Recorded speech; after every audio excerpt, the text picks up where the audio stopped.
Hello friends, আমি বৃষ্টি। তোমরা সবাই কেমন আছো? আশা করি তোমরা সবাই ভালো আছো। আর আজকে চলে এসেছি একটা নতুন অন্য ব্লগ নিয়ে। সেটা হচ্ছে এখানে এসেছিলাম পার্লারে, কমফোর্টে, আসানসোলে। তো আমি যতবার এখানে আসি ততবার এখান থেকেই মানে চুল কাটি, আইব্রো করি, এখানেই করি। মানে এখানে পার্লারে চুল কাটা বলো, আইব্রো ভালো লাগে এখানে, তার জন্য। আর আমার বাড়ি থেকে যেহেতু এটা সামনে, তো এখানে এসেছিলাম। এইবারে এসেছি অন্য কিছু, মানে চুলটা অন্য কিছু করব, কি করাবো সেটা ভিডিওতে দেখতে থাকো। এখন বলবো না। চুলটা অনেক লম্বা হয়ে গেছে, তো এইবারে তুলি বলেছিল আর চুলটা ছোট করো না। তো আমি বলেছিলাম আচ্ছা ঠিক আছে, চুল ছোট করব না, দেখা যাক চুলটাকে কি করা যায়। তো তারপরে এখানে প্রসেস স্টার্ট করেছে। আর কি করব মানে বুঝতেই পারছো এই প্রসেস স্টার্ট হয়ে। তো এখানে আমাকে তুলিপ দিয়ে চলে গিয়েছিল, আর বেটুকে আমি ঘুম পাড়িয়ে এসেছিলাম, শুধু তুলিপ দিতে এসেছিলো, দিয়ে আবার তুলিপ চলে গিয়েছিল বেটুর কাছে, কারণ ও যেহেতু ঘুমোচ্ছিল। আর এটা অনেকক্ষণ সময় লাগবে, ওই জন্য আমি চাইনি যে ও এসে জ্বালা, ওরাও তো এক জায়গায় এসে বসে থাকে না, প্রচণ্ড মানে ছটফট করে। ওই জন্য আমি ভাবলাম যে ও ঘরেতেই থাক, আমাকে একটু দিয়ে আসবে, চলো আমি যাওয়ার সময় টোটোতে করে চলে যাবো, সেরকম কোনো অসুবিধা নেই।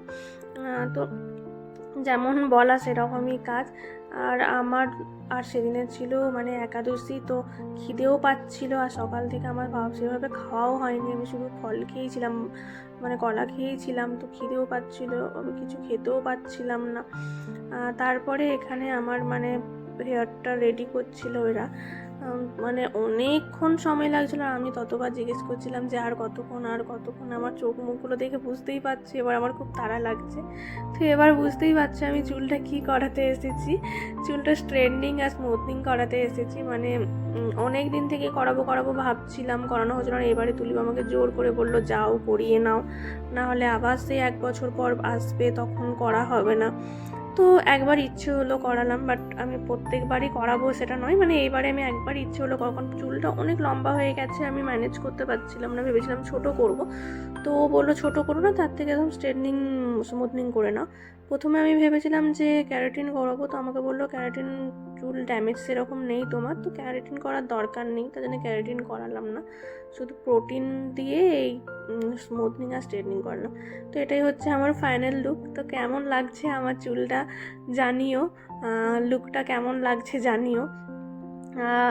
মানে আমার ভালোও লাগছে, আবার মনে হচ্ছে আগের চুলটাই ভালো ছিল, মানে আমি এই তো কনফিউজড। যাই হোক, তো প্রথমবার করালাম, একবার মনে হচ্ছে ঠিক আছে ম্যানেজেবল, চুলটা খুলে যেতে হবে, ওটা একটা প্রবলেম, ম্যানেজেবল। যাই হোক, ভিডিওটা ভালো লাগলে প্লিজ সবাই লাইক কমেন্ট শেয়ার করো, তোমরা সবাই সাবধানে থেকো। আর দেখা হবে আবার আমার নতুন অন্য ভিডিওতে। আর কিছুদিন পরই তো আমরা আবার ব্যাক করে যাব দুবাই। তো ভিডিওটা ভালো লাগলে প্লিজ সবাই লাইক কমেন্ট শেয়ার